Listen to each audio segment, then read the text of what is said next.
السلام علیکم ورحمۃ اللہ وبرکاتہ. شیخ وعلیکم محمد عقیل السلام صاحب کیا ورحمۃ حال اللہ ہے؟ وبرکاتہ. خیر خیریت ہے؟ زندگی بہت خیریت ٹھیک سے گزر رہا ہے؟ بہت ٹھیک شیخ الحمد صاحب للہ. اختر محمد لورالائی بلوچستان پاکستان سے بات کر رہا ہوں.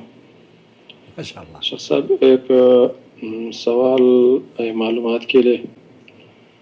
یہ جو ناخن ہے اور جو سر یا داڑھی کی جو بال ہے اس کا پھینکنا ہے یا کسی جگہ میں دفنانا ہے، اس کا کیا حکم ہے قرآن و حدیث کی روشنی میں؟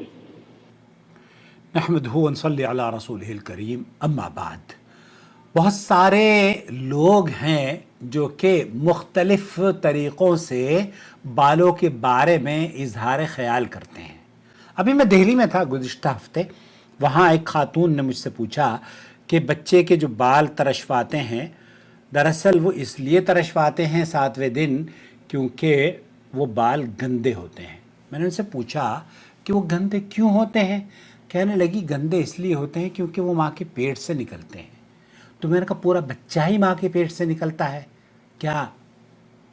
یہ تو بڑی حماقت پر مبنی بات ہے کہ آپ ان بالوں کو مطلب چہرہ آپ اپنے بچے کا دھو لیں وہ پاک ہو جاتا ہے، بال پاک نہیں ہو رہے. اعوذ باللہ، یہ بہت بڑی جہالت ہے. نمبر 1. نمبر 2، آپ پر ناخن یا بالوں کو کاٹ کر دفن کرنا لازم نہیں ہے، چاہے وہ جسم کے کسی بھی حصے کے بال ہی کیوں نہ ہوں.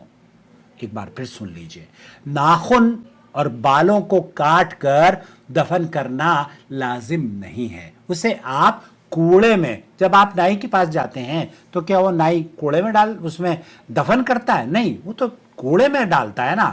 تو اگر آپ کے پاس اتنا ٹائم ہے اور آپ بہت کیئر کرتے ہیں اور کوئی آپ کسی مشن پر کام کر رہے ہیں کہ بھائی میں دنیا میں پولوشن سے لوگوں کو بچانا چاہتا ہوں، تو ایسی صورت میں آپ چلیے باہر نکل جائیے، اور اگر دفن کرنا چاہتے ہیں تو باہر شہر سے باہر جا کر دفن کر کے آ سکتے ہیں. لیکن شہر میں اگر کوئی گڈھا کھودے گا تو وہ گویا کہ اپنی ایسی کم تیسی کروا لے گا. جی ہاں، آپ کو پتا ہے حکومت بھی آپ پر فائن لگا دے گی. کیوں؟ کیونکہ آپ گڈھا کھودنے کی آپ کو اجازت نہیں ہے.